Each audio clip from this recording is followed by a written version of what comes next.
Hi, everybody. I'm Brittany Lewis with Forbes Breaking News. Joining me now is HarrisX founder and CEO, Dritan Esho. Dritan, thanks for coming on in. Thanks for having me back in the studio. We have a lot to discuss. Last week, we saw a historic, consequential presidential debate between current President Joe Biden and former President Donald Trump.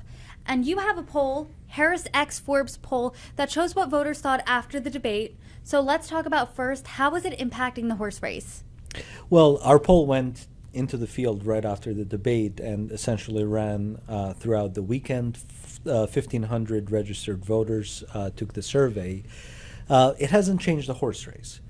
Now, that doesn't mean it's not consequential, but the horse race today is Trump up by 4, the same that it was a few weeks ago when we last connected together.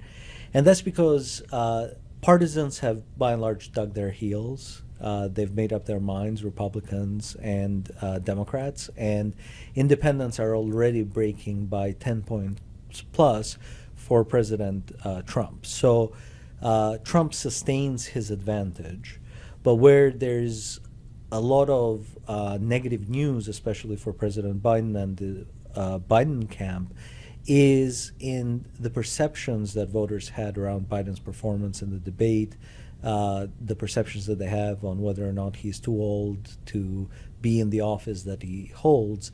And usually it's these softer variables that precede a much larger shift in the horse race. So I think that we'll really see the impact of the debate over the course of next week or two as public opinion settles. But right now, the horse race is exactly the same as it was before.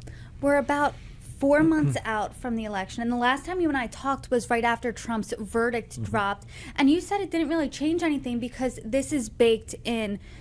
People will have months to digest this. Trump is a convicted felon. People have known these legal challenges. Is that similar to Joe Biden in the sense that people have a few months to digest, hey, his cognitive abilities seem to be on the decline? Well, I think that to an extent it's baked in, but to another extent it was quite shocking, the debate performance. And in a sister survey that I also conducted around the weekend with Harvard University, the Harvard Caps Harris poll, we have trended for over 2 years now, maybe even longer, whether or not voters think that Biden is too old for the office of the presidency or whether they think that he's fine. The number jumped by over 10 points. So now 3/4 of all voters think that Biden is too old for the office that he's holding.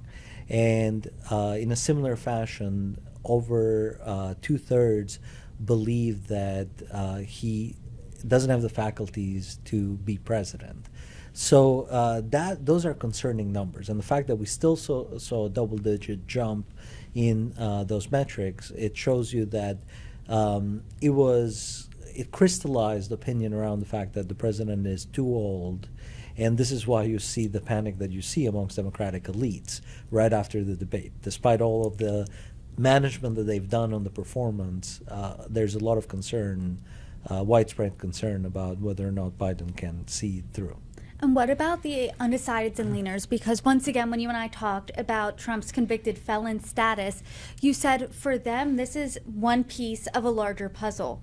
For undecideds, for leaners, is this one piece for them in a larger puzzle? Well, the interesting thing about undecideds and leaners is they are predominantly female, predominantly suburban, predominantly wealthy, predominantly educated. This is a core Democratic voting group. And the fact that they are undecided tells us a lot to begin with. The other thing is that depending on the polls that you see, the undecideds are either breaking for Biden slightly because this is a core Biden-based demographic, or in our own HarrisX Forbes poll, Trump had a very slight advantage. Essentially, they were splitting the undecideds 50-50. And this is concerning for President Biden because there's not enough undecideds and there's not enough share of votes amongst the undecideds for him to make up ground. Trump is overperforming 2020 in terms of his pool with black voters. He's now at about 25 to 30%. That's 3 times more that he won in 2020 in terms of share of votes with black voters. They're tying the Latino vote. They're each at 41% apiece, with the remaining 18% or so being undecided amongst Latinos. And now, of course, Trump wins the white vote by 15 plus points. So if something is going to move, then neither of these groups can really make up the difference unless they really start changing their perceptions and changing their mind along the way. And there's not a lot of runway left. It's only about 4 months. So that's the picture of on the Undecideds. It's a conventionally Biden group, but they haven't yet made up their mind, and that tells us a lot. What about the impact on third parties here? Because yesterday I was talking to the Libertarian Party presidential nominee, Chase Oliver, and he said, selfishly, I hope Biden stays in the race because I think more voters will come to me. The night of the debate, I had multiple Democratic voters talking to me, messaging me saying, hey, I'm a lifelong Democrat. I can't vote for Trump, but in good conscience, I can't vote for Biden. So are third parties benefiting from Biden's debate performance? Well, there's not a lot of third-party choice out there. I mean, the strongest third-party candidate is RFK Jr. He wasn't on the debate stage. We asked the question in our own HarrisX Forbes poll, are you more or less likely to vote for Trump, for Biden, and for an independent candidate?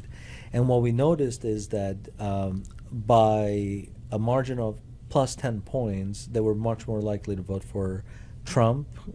So 39% said more likely, 29% said less likely. The rest said it didn't make any difference.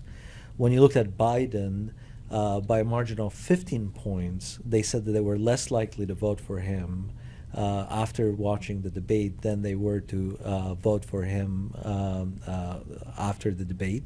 And then we asked the same question for a third-party candidate, and it was 18% more likely to vote for the third-party candidate, 19% less likely to vote. And then for the overwhelming majority, it did make a difference. So whatever shaking of the box happened with the debate, these voters aren't really yet thinking about RFK Jr. or any of the third-party candidate. None of the tickets are prominent enough at this stage to be able to capture a good share of vote. At least that's what we're seeing in the polls right now. As we sit here today, some Democratic lawmakers are breaking rank and they're calling on President Biden to step aside. We also saw former Democratic Congressman Tim Ryan call for Biden to step aside and Kamala Harris, the vice president, to be the nominee. How does Kamala Harris stack up to Trump in a head-to-head matchup? So in our poll, Kamala Harris performs worse than Biden does. By a small difference, but Trump is ahead by about 7 points when you put him against Harris. And I don't think that she's the alternative. Now, there are several Democratic names that have been floated as potential substitutes for President Biden in the convention. None of them poll as well as President Biden either, but that's because they don't have the same name ID as President Biden does. And the new candidate will need to be built up adequately to be competitive. And who are those names?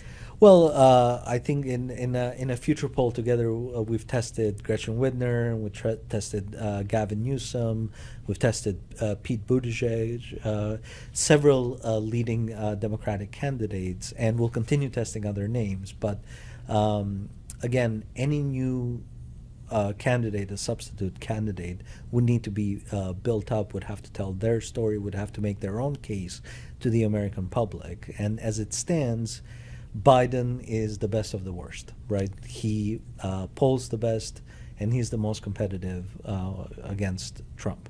So that's what our poll shows. Today, a poll from CNN came out that shows the opposite, that both in a head-to-head matchup, Biden would lose to Trump, Kamala Harris would lose to Trump, but Kamala Harris's loss is smaller than Biden's. Can you explain the difference here between our poll and CNN's?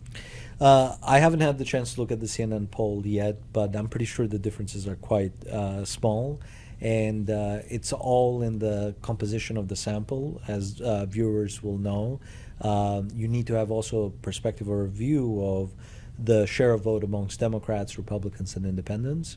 In our own poll, we keep that pegged to the 2020 election, to the share of vote there, which was roughly 37% Democrat, 36% Republican, and 24% independent. So if there's any big differences there, then maybe you're getting more Democrats in your poll than you are Republicans, and that kind of might explain the hope in Kamala Harris.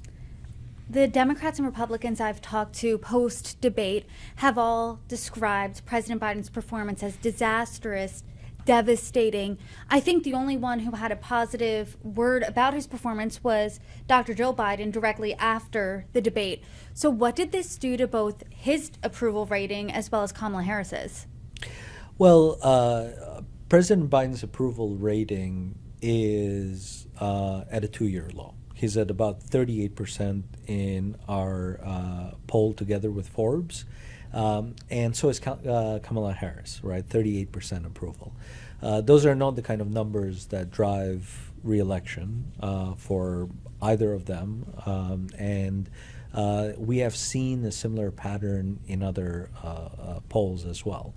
So the approval numbers are quite low. And in our poll, 2/3 of voters said that Trump had a better performance than Biden did. This is very consistent with the post-debate poll that CNN conducted, which roughly had a little bit over 2/3 saying Trump did better than Biden. So I think that what we're seeing in the approval numbers is this post-debate effect. Maybe they will bounce back, maybe not. But right now they're underwater fairly significantly and at a low when you look at it trended over the course of the last year or two. When you and I have talked before, President Biden's approval ratings were in the 40%. Now they're in the 30%, 38%. Can an incumbent win with that type of approval rating? Well, a lot can happen between now and November, and both of these candidates in their own ways are both very well known by the public and tainted in the eyes of the public, right, for different reasons. So, yes, is there still a possibility that Biden could win? Absolutely. But right now the momentum is with Trump. It's not with Biden, and that's reflected in the approval rating, that's reflected in the horse race, that's reflected in the fact that despite all of the legal cases, Trump is able to sustain the support that he has amongst Republicans and independents. So if something is going to change, then it's not what has been happening up until now. It has to be something net new that really moves the electorate. And I would tell you that what moves the electorate is a focus on issues. What moves the electorate is a focus on the problems that they are facing. And the great missed opportunity in the debate on Thursday night was that neither of the candidates focused on tabletop issues and on the problems of the electorate. And we asked this question in our poll: did you think that they came up with solutions to the problems that you're facing or not? 2/3 said no new solutions. Only 55% said that there was new and interesting information in the debate. But 45% didn't find the debate to be very useful to them in any way, shape, or form. And the overwhelming majority of the respondents in our poll said that both candidates should have focused more on education, immigration, inflation, on the top issues, less on the legal problems that the president's son is facing or Donald Trump is facing. So voters are yearning for solutions, and they're yearning for a vision for what comes after November, and neither of the candidates right now, the main candidates, are providing that. No one's takeaway from the debate was what was said. It was instead how it was said. And as we know, for President Biden's re-election campaign, something that's been hanging over his head like a dark cloud is his age and mental acuity, and that was on full display for 90 minutes on Thursday night. There have been questions now raised can he finish this campaign, let alone, hey, can he finish a 4-year term? Do voters think that he could finish a second term? No, no. And that is one of the most striking findings in our survey. We asked that for both President Biden and former President Trump. And 2/3 of voters believe Trump will finish a second term, whereas only about 1/3 of voters believe Biden will finish a second term. And when you ask them, when do you think that a vice president, in this case Kamala Harris, would step in, half of them believe that she would step in the first year of re-election of the second term. And then it increases from there onwards. So you do have a self-conscious electorate that's increasingly starting to believe that a vote for Biden is a vote for Kamala Harris. The problem is that Kamala Harris is not more competitive than Biden, at least in the polling that we are doing. And she comes with her own set of issues and her own set of problems, and that's not giving any reassurance to Democratic voters, to independent voters, and the electorate writ large. What do you think the solution is here for Democrats? Because it seems like they are at a crossroads. Do we continue full force with President Biden? Because according to your numbers, as of now, that's the best option that they have from all those other names being floated. Or do they change course? Does it seem like most voters want them to stay the course? Well, I think that most Democrats, Democratic voters, would stay the course. And if that happens, then President Biden and the Democratic campaign has to start focusing on middle ground solutions to the issues that matter to the electorate. Solutions around inflation, solutions around immigration and the border, and they have to pivot towards the center. They have to focus on swing voters rather than the base, because they've already tapped the base to the extent that they can, and actually winning the voters in the middle is much more valuable than turning out more base voters. The math of swing voters works such that if you switch one voter from one camp to another, it's a net effect of 2. It's -1 on one side of the equation, +1 on the other side of the equation. And in order to make up for losing a swing voter, you have to turn out 2 base voters. And so I think that if they stay the course, the solution is focus on practical problem solving, focus on the needs of the middle, the common sense middle. If they do switch the candidate, then it's a function of, can they stand up a new candidate and tell their story to be competitive with Trump? Now, some of the possible replacements, they're not far off in terms of their performance, right? If you put a Pete Buttigieg or a Gretchen Whitmer or even Gavin Newsom against Trump, maybe they're losing by 8 to 10 points in the horse race, but again, their name ID, their recognition is lower. And in practice, you would expect that gap to shrink, especially if the candidate is well introduced and the candidate is hitting on the issues and the topics that the electorate wants them to hit. So I think that President Biden, I don't think that he will be pushed aside, or he can be pushed aside. The decision is his, but this weekend in Camp David, this is the kind of conversations that they'll be having, and the kind of calculations they'll be having. It's an unclear path either way, right? And it's an uncertain path either way for the Democrats. So let's now pivot. I know we've been spending a lot of time talking about President Biden. Let's talk about President Trump a little bit, because do you think the polls regarding him are accurate? Because in 2016, as we know, he was underestimated. In 2020, he overperformed the polls, and now he's winning against President Biden by a sustained margin for a sustained period of time. So do you think the polls are accurate? What does that look like? I think that people are becoming more and more comfortable saying that they're supporting Trump. The more and more momentum he builds and the more and more resilience he shows in the polls. So I would expect the polls to be fairly close. Historically, you're right that polls have undercounted Trump's support. And especially phone polls, when people are around other people and they don't necessarily want to say that they support Trump, online polls are closer. But I feel that we are getting an accurate representation of the fact that the electorate is leaning towards Trump. It's going to be a close election, at least in terms of the popular vote. The big question is, how does it translate in the Electoral College? And right now, what we're seeing in the state polling is Trump far ahead of Biden in many battleground states which are essential to victory, sometimes by 6 points, by 8 points, and even beyond. If that holds, then it'll be a sweep in the Electoral College. And so what I would say is that we have to pay as much attention, if not more, to the state polls than we are to the national polls to really get a clear sense of the direction of the election. And I think the state polls are showing us that Trump is doing very, very well. And what about Nikki Haley voters? Does he have to be concerned about them anymore? Because as we know, a Nikki Haley Republican is very different from a Donald Trump Republican. But are those Nikki Haley Republicans watching that debate from Thursday night and saying, hey, listen, even though I said I'm a never Trumper, I'm going to hold my nose and I'm going to vote for Trump because he's the better option than Joe Biden? Well, I think what we're seeing, given also the sustained fundraising, is that this is not going to be a low turnout election. People seem to be very energized.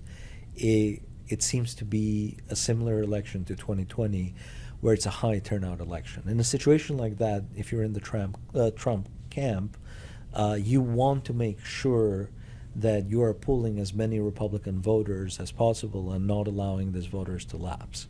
A key consideration here is who he will pick as vice president. We have done polling together with Forbes on Trump's vice presidential pick, and while on the surface Republicans say that they prefer Ron DeSantis and Nikki Haley, actually when you ask the question, would you be more or less likely to vote for Trump if he picks fill in the blank in terms of name, Marco Rubio and Tim Scott give him the most traction. Rubio with Latinos, and obviously Scott with black voters. And I think that his vice presidential pick will go a long way in securing the soft Republican vote. But when you step back and you look at whose vote is stronger, whose support is stronger, Trump's support is significantly stronger right now than Biden's support. You see a lot more soft Biden voters than you see soft Trump voters. Thursday night's debate really seems like one of those touch points in an election that totally can change everything. A, do you agree? And B, what are you looking out for next between now and November? Well, I think, again, if the Democrats are going to stay the course and keep President Biden, their hope will be that this blows over and the narrative changes very quickly. So I would expect a flurry of activity from the Biden administration and the Biden campaign to change the narrative very quickly, focused on issues, focused on the things that voters want but didn't get during the debate because of the poor performance and the lack of focus on solutions that both of the candidates had. So I would expect sustained activity. On the other hand, you see even today Judge Meckham in New York pushing the sentencing of Donald Trump to take stock of some of the recent Supreme Court decisions on presidential immunity. So you see that the noose is loosening around Trump, and it'll be very interesting to see what the Trump camp comes up with next in terms of an announcement. I think the vice president announcement is really the next big tentpole for them, and that's an announcement that while I don't think it can hurt President Trump either way, making a wise choice can certainly help him. And it seems like that choice is somewhere between Marco Rubio and Tim Scott right now, based on the polling. Drayton, per usual, I appreciate your insights. I always look forward to our conversations. Thank you so much for joining me. Thank you for having me.